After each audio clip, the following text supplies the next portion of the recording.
Hello and welcome to InSolidarity, a SEWA Cooperative Federation podcast. SEWA Cooperative Federation has been working for over 30 years to economically empower women in the informal sector through worker-owned cooperatives and collective enterprises. To put it quite simply, we work as a women's enterprise support system to promote and strengthen grassroots women's enterprises. Through this series of podcasts, we hope to cover themes that are important to informal women workers and their cooperatives and collective enterprises, and how we can create an enabling environment for women's enterprises to thrive. अभी तो बहुत बड़ा सपना है हमारा। मुझे काम नहीं बहुत जरूरत है, मैं मन ले जाऊं। अब हम लोग के पास कैपिटल आ गया है, अब हम लोग खुल के करेंगे बिजनेस। સમયમાં તો જોવા જઈએ તો આપણે બધો કામમાં જ સમય જાય છે, પોતાના માટે સમય કાઢવો બહુ મુશ્કેલ હોય છે। अभी हम लोग मतलब ये पैसा राउंड होते होते हम लोग 12-13 लाख का बिजनेस चल रहा है।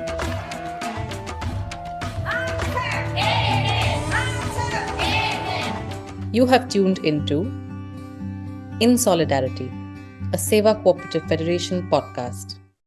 In this episode 9 of InSolidarity, we welcome Nalini Nayak, a SEWA leader from Kerala in South India, with over 3 decades of experience organizing informal women workers across various trade groups. Her journey and vision highlight SEWA's commitment in creating such platforms for workers. Nalini Ben has been deeply involved in the fish workers movement in Kerala, has organized domestic workers, migrant workers, and has expanded the SEWA movement in various parts of the country, including Kerala, Odisha, Delhi, and the northeast of India. Trained in social work at the Tata Institute of Social Sciences, TIS, she has worked with organizations like Protsahan Trivandrum, Mitraniketan, and of course the Self-Employed Women's Association, SEWA. On this special episode, which marks International Women's Day, we talked to Nalini Ben about her experience in building these movements of informal women workers. She talks to us about valuing care, valuing women's work, and women's role in resource conservation and climate change, and what we need from a macro policy environment to help support these collectives and to help support these communities. Thank you so much, Nalini Ben, for joining us today. Happy Women's Day, since we are going to be releasing this on Women's Day. And maybe my first question then is, what does this day mean for you personally, but also for SEWA? Okay, yeah, Saloni, thanks for having me. And yes, it's quite special that we're doing this for Women's Day. And this Women's Day, particularly, I think we are reminded that, the caring and sharing that women bring to the world is something we really need to sustain because of what we're seeing happening around us. And so I would wish strength and courage to women to continue, although we know that this is unpaid labor, it's unrecognized labor, but it's what has kept society going. And until we get a changed society, we should not give up. And we should be able to share this with our male counterparts too, so that we can build a world of sharing and caring. That's a great way to start off, Nalini Ben, I think, to talk about care, which is so integral to women's work, but also just their lives. And this something that they're performing all the time for everyone, loving and caring.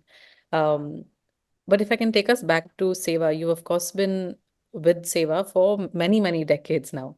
And SEWA, of course, as sort of the fundamental of our work, has been pushing for decent work conditions, including that in the care economy.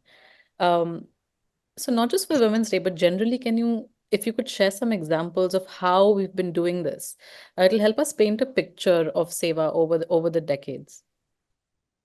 Okay. Yeah, because, SEWA has worked at many levels and continues to work at many levels. So basically, at the first level, it is with women directly.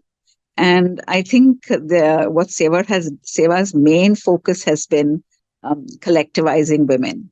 And I think this is the first way to decent work, because it is when you collectivize and show as a collective that you have strength, then you bring to your work added benefits of recognition and, fair wages, and you can fight for decent spaces to work in. So this is the first level. I think that's the primary level at which SEWA works. Then, of course, at the level of policy, SEWA has done a lot because it's in, first of all, visibilizing the role that women play in the economy, that informal women workers play in the economy. So I think that's one major level at policy, how this has been been made visible. And then because of that, the various types of either ILO conventions or labor laws that SEWA, maybe not alone, but in a collective process, has been able to achieve for women. You have the Informal Workers Convention of once in 1970 and 77, the Home Workers Convention, not 77, sorry, 97, the Home Workers Convention. And then later working with other groups, the Domestic Workers Convention, and then social protection for workers. And then, 190, the violence in the world of work. So that has been at the level of the ILO, which means international standards for women and women informal workers particularly. So that's been at the international level. At the national level, of course, again, by the fact that SEWA has raised its voice.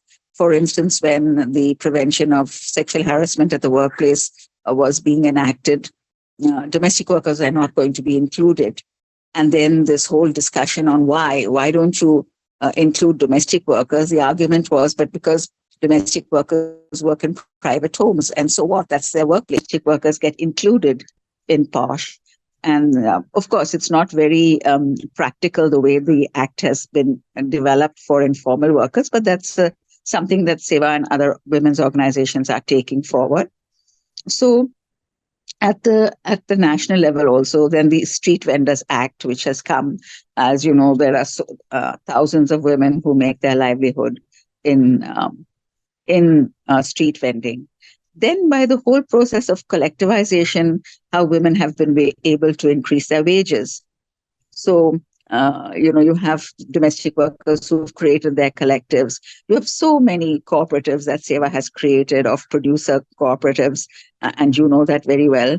So how decent working conditions can be created through collectivization, through visibilization, and through policy development has been, I think, one of the major contributions of SEWA to the workspace and the work of women informal workers. Thank you, Nalini Ben. So this, whatever you've said, and this idea of collectivizing has come through really well, that, at the base of it, it is that women come together and demand certain things that really brings the power into SEWA's work. It is SEWA's work.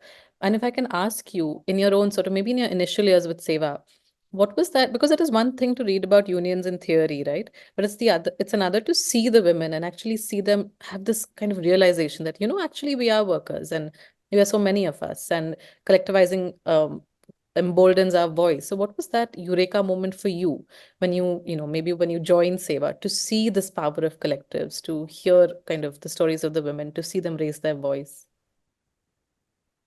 Let me tell you that before we created SEWA in Kerala, or before I met Nalini Ben, which was in 78, I was already working in the marine coastal fisheries, where women are an intrinsic part of the artisanal fishery.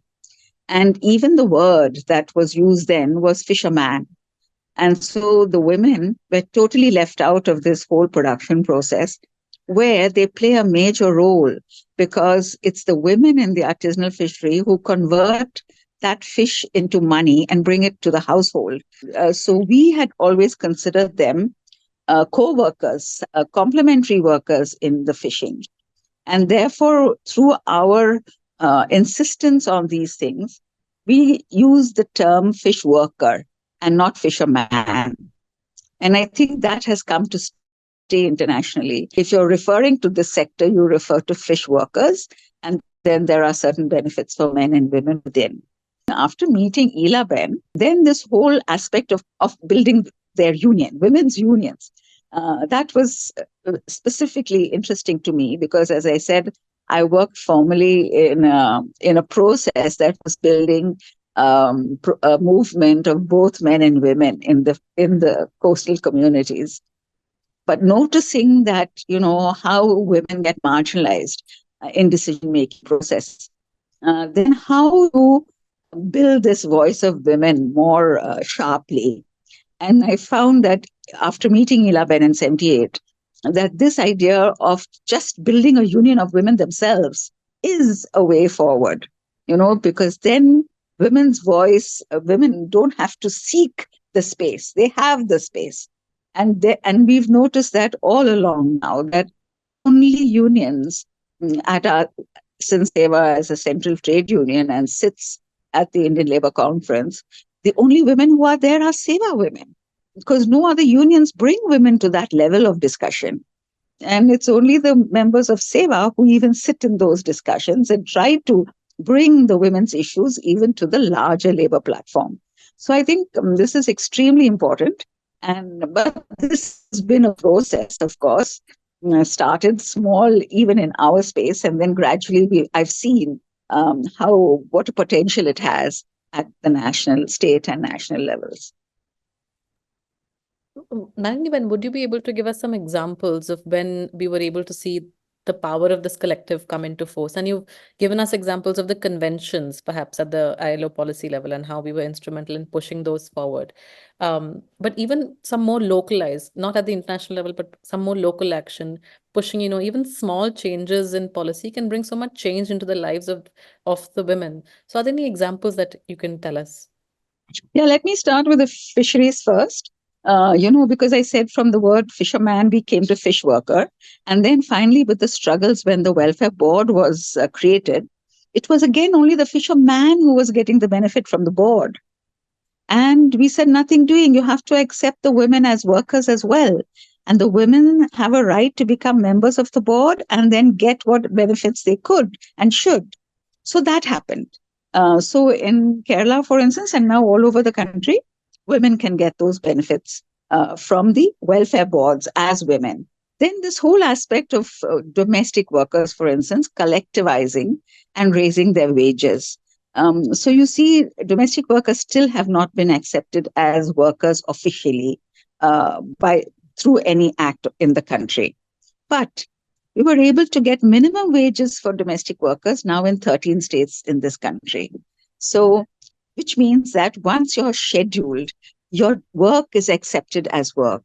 And then you get onto the minimum wage schedule. And this has happened despite the fact that there is no act to protect the work of domestic workers. But by the fact that women are collectivized and they go to work through their collectives, then they can demand from the employer working conditions that are decent.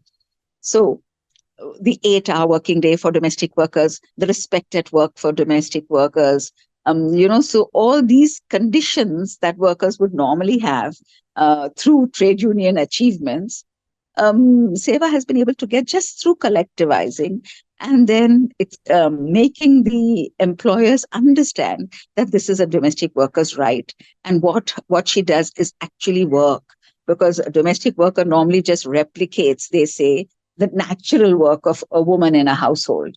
No, she's not working in her own household. She does have an employer, and therefore she is a worker and should have rights to being a worker. So I think that's extremely important. Then on the street vendors also, the fact that, first of all, SEWA was the main force behind getting the Street Vendors Act. And there, that women workers will be included in the town vending committees, that, actual data must be collected about the street vendors so that spaces are allocated according to the way they use the street, the numbers that they are. So all these things have brought not only visibility, but even advanced the space of the worker in her workspace. Thank you, Nalini Ben. So I'll pick up on the first community of workers that you talked about, the fish workers. And another thing that on Women's Day, which is being stressed upon, is this idea of climate change and preserving the environment. And not just fish workers, but your work has been with coastal communities more broadly. You've also been working with, or you have worked with organizations like Mitraniketan, Protsahan, also with these coastal communities. So if I can ask you, women sort of, because their livelihood is so tied to natural resources, tied to the environment, perhaps they tend to care for these more. Um, Perhaps they tend to think of these more because their livelihoods are connected to them. Has this been your experience? How do the coastal communities, the fish workers, think of climate, and what do they do in their collectives when it comes to preserving the climate or preserving natural resources? See, this is a very delicate question because it's not as if, well, in my experience, it's not as if women do this with a specific motive of protecting the environment, okay? But it's just the fact that women understand those life cycles much better, and they don't use technologies which are destructive. You see, the whole idea of climate changes, how we are disturbing the habitat, how we are disturbing the harmonious links that nature normally requires to sustain itself, to regenerate itself. And the fact that women have used such labor intensive technologies, I always say women use their bodies, they don't use machines, you know. And this very fact is something that helps this whole cycle, natural cycle, to continue to exist. Because let me give you some examples. If you look at now, many people say women don't fish, they only sell the fish. But women are fish gatherers in all the coastal areas, in the estuarine areas. Women do fish, but they fish with very small nets, or they pick fish, or they use traps to fish. Now, all this technology is what I would call non-invasive technology. It's non-destructive technology. It retains the habitat. It uses the habitat in ways that it can trap the mature fish, and then, or crabs, or whatever it is, and that becomes food. So that is, for me, the role of technology in the destruction of the habitat, in the destruction of nature, is something I think which brings to life a feminist perspective on fisheries. Because normally people would say, technology has nothing to do with it. You know, that's science. I would say no. That's technology has everything to do with it. And I think now people are realizing more and more that the use of the kinds of technology you use in the extractive industries is very important, because we are then interfering with habitat. We are then destroying the natural habitat which sustains life. And we are interfering with the life systems, the life cycles, which destroy this reproduction of life in nature around us. So I would say technology is very important. The second area in which women have played a major role, and I've learned this from my interactions with women in Nagaland and in many of the tribal areas as well, is how women have conserved the seeds. And this conservation of seed is what has retained the biodiversity in all these areas. So what has happened over time is that we have grown more into monocultures, and we have produced in large quantities, because we think that that's what food is all about, quantities, markets. But here they have produced this variety, and they have produced it with hard work. Not to say that I'm valorizing hard work, but the fact that they haven't used pesticides and fertilizers that destroy the soil and pollute the water. So these are all concerns that women have very seriously. Women understand the value of the soil. Women understand the value of the water and the diversity in the seed. That they know extremely well. And this they have conserved. So I think this is what's beautiful. If in fact we have movements today which have revived production systems, you will see that they have used this whole possibility of women who have conserved seed, who share the seeds, who don't sell them, but who share them, and then who produce more from that. So I think these are wonderful cycles that many women have sustained, and I think of which we need to encourage. So connected to this, Nalini Ben, what you're saying is very interesting, but I'm also aware that there's a lot of, big tech entering spaces like agriculture. There's a lot of, seed companies who are invested, who are have vested interests in monocropping and quicker harvest cycles, etc., pushing farmers to, use chemicals and grow faster. Um, and the women we're talking about, and just generally the communities we're talking about, are very low income. So uh, they're possibly getting attracted to, moving to these maybe high payoff systems of agriculture, systems of farming. Um, how do we contend with this? It's not the small farmer. It's a big farmer who's attracted by those systems. So it's a small farmer who realizes that if I put in less, because you see, these are questions of costs. The minute you have to buy seed, then you have to buy fertilizer. You have to have water. Whereas there have been so many traditional systems which had their own seed, which nurtured the soil because they maintained the cycle of their cow or their goats, and using the dung, using the foliage to restore the soil. And like, for instance, all these hundreds of farmers we work with in Orissa, they say they have no expense. So whatever they get from this organic food is all income, you know. So even this fact of people saying that organic food has to be more expensive, it's not proving this in Orissa, because people say, no, even when we sell at market price, we make our money because we have had no cost. The only cost they had, because they share their seeds, and the only cost they had is for those 2 nights when they ask the herder to let the cows of the village shit on their land. So they pay 400 rupees a night for that. You have a whole herd of cows sitting on your land. You just put there some water and some rice water, and the cow feeds on it and shits on it, and you have your fertilizer for the whole season. So, they have discovered that these are ways in which their costs are reduced, and then they get this food which is not only more tasty but far more healthy. So, this whole idea of linking up your own health to the food you eat, and so this, again, of course, people will challenge me and say, but look, don't they need money all through the year?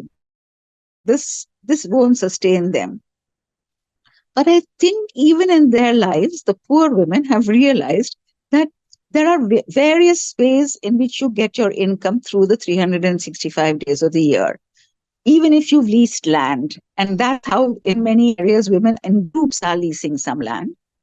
So you have your 3 to 4 months of money from your small patch that you have, where you have grown your food and you've got some extra money. Then you have these 100 to 300 days, depending on the area, of NREGA funds, where if you use them, you have an income.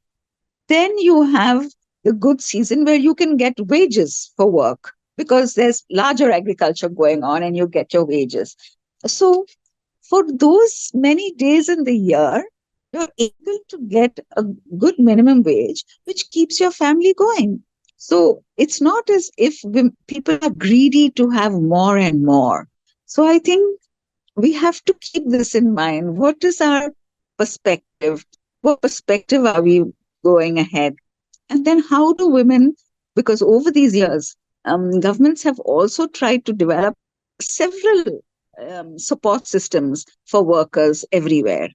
If workers have access to them, and if panchayat system is working as it should, there's a huge amount of possibility for women without going in for the industrially produced seed.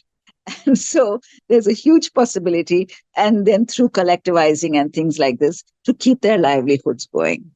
And possibly, Nalini Ben, cooperatives come in a huge way here, right? To help women pool resources. Surely. Surely. I mean, so your organizing processes is what your collectivization helps you with. So even all these, wherever SEWA exists, of course, you have the credit cooperatives.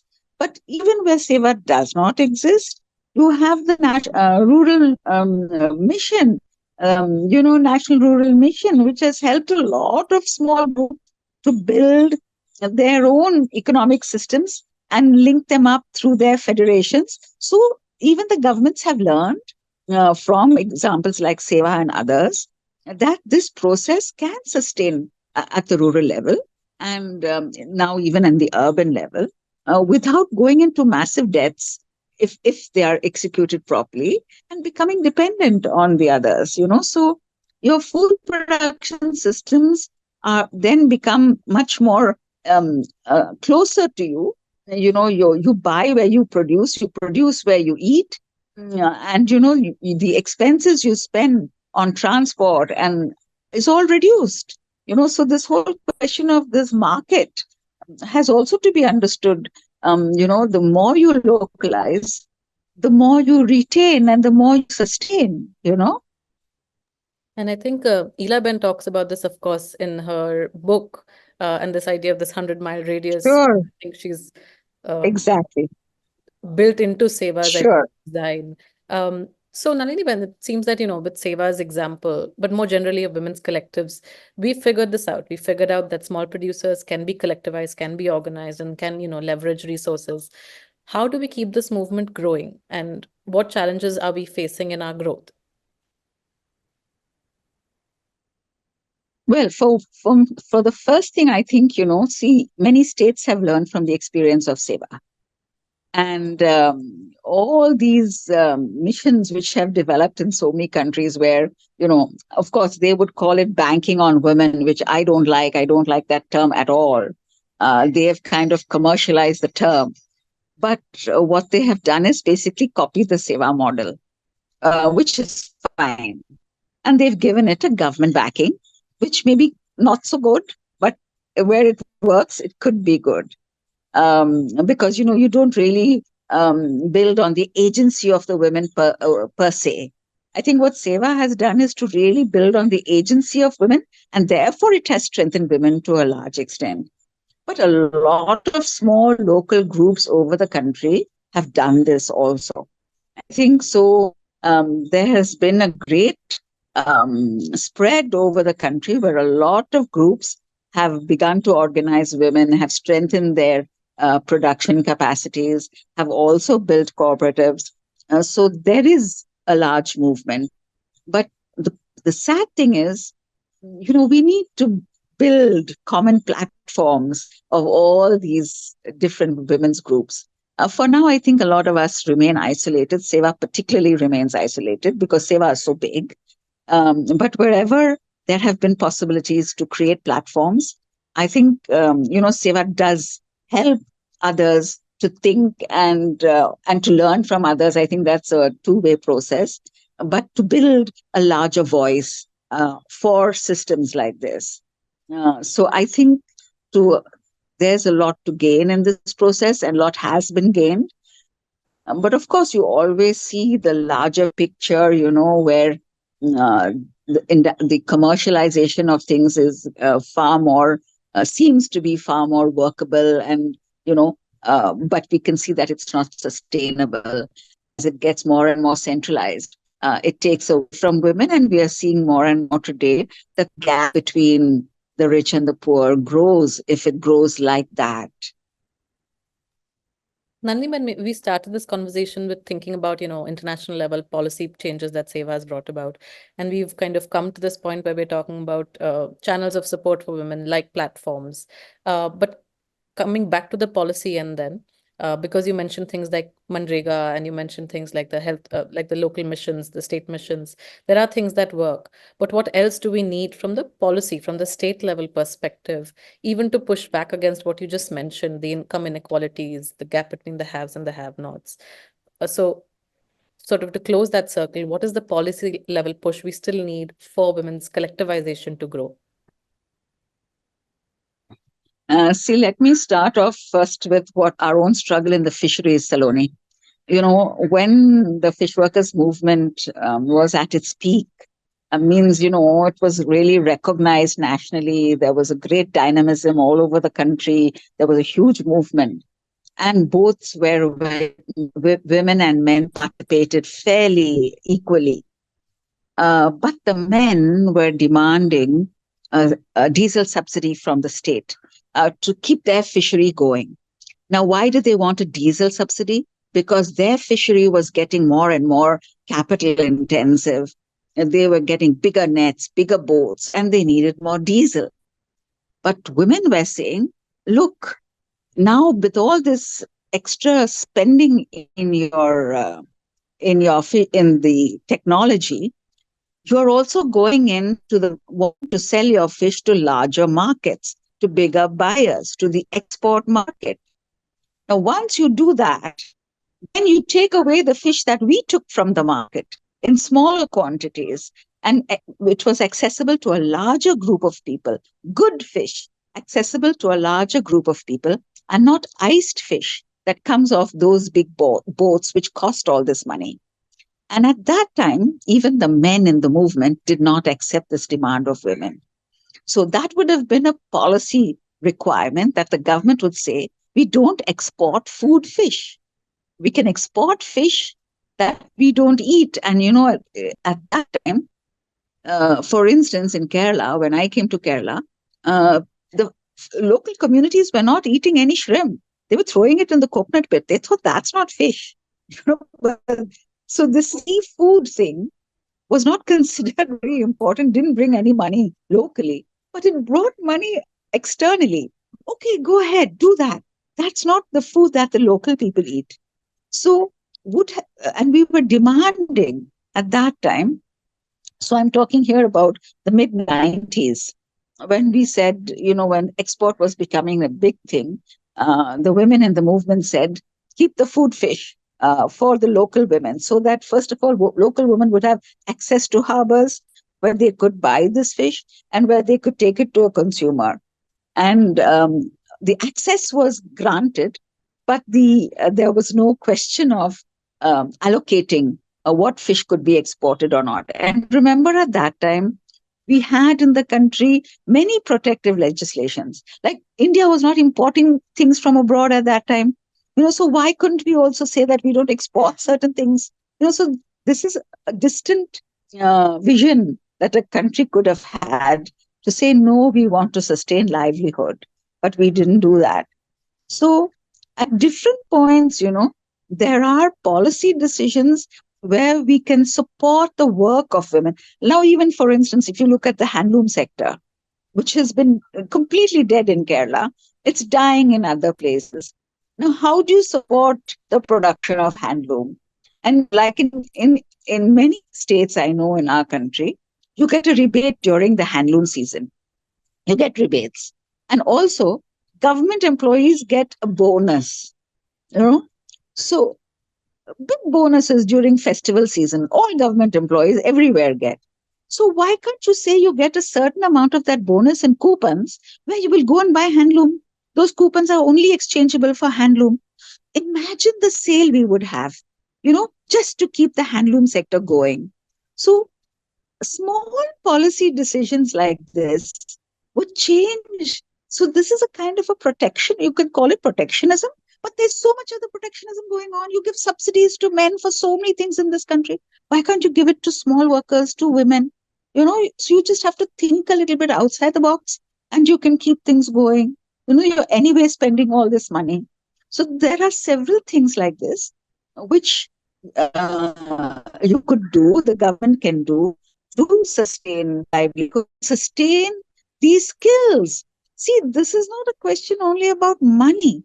This is a question about skills that generations have fostered and which have kept this wonderful craft and art alive, and we are destroying it all. While also, on the other hand, we'll have art festivals of, modern art, but we don't respect the skills and art that our traditional people have built for generations. If I can extrapolate from that, I think, Nalini, what I'm hearing you broadly say is that the women have skills, the women know their work, they know the natural resources, they know the economy. And perhaps where we need to start is we need to start listening to them. And Sure. so this idea of what you said about, things getting commercialized and then moving into this space of accessibility in big markets, leaving out the people who are actually producing, leaving out the artists who are creating the handicrafts, is something we're at a risk of doing. It's not only listening, it's valuing what they are doing. And if you value what they did, you would subsidize them in another way. Would you give them an extra pension? Would you give them an extra benefit some way or the other? because it's very hard labor. So what can the state do? The state gives so much to big farmers, in terms of subsidizing your electricity, your diesel, your everything. What does it do for these poor women? So that's what I'm saying. We could do so much more if we value their contribution. That's a great way to end the podcast, Nalini Ben. But I have one question for you. I'm hoping a lot of our listeners are young women, if I can call myself that, women like me, young women like me. What is the one piece of Sure. advice you'd like to give young women working, with informal women workers, collectivizing informal workers, thinking of informal women workers? What's the one thing you want to leave them with? Well, Saloni, at least with the young women I've been interacting with, the point is that I've learned all this the hard way. I've learned it by being very close to women in the field and by observing and being open, not knowing that I know so little. I think we need to have that humility while we are with the workers and the need really to understand, to see what's behind everything they do. Now, how all these rural women being doing all this and sustaining these families for all this time? How is their time managed? And how have they helped manage to retain that, they're always welcoming, they're always there if we go, they make us sit down and have a cup of tea. How does all this happen? What is the strength behind these women? I think the more we discover this, the more strength we get and the more we value what they're doing, and then maybe put all our expectations, relativize them.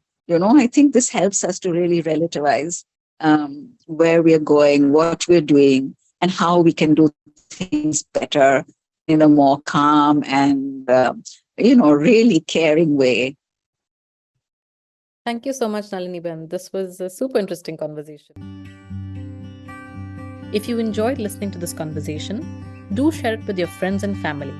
If you would like to collaborate or partner with us or get in touch with our women's cooperatives, write to us at communications@sewafederation.org. That is communications@sewafederation.org. We will be back with another guest in the next episode. Until then, stay tuned to InSolidarity.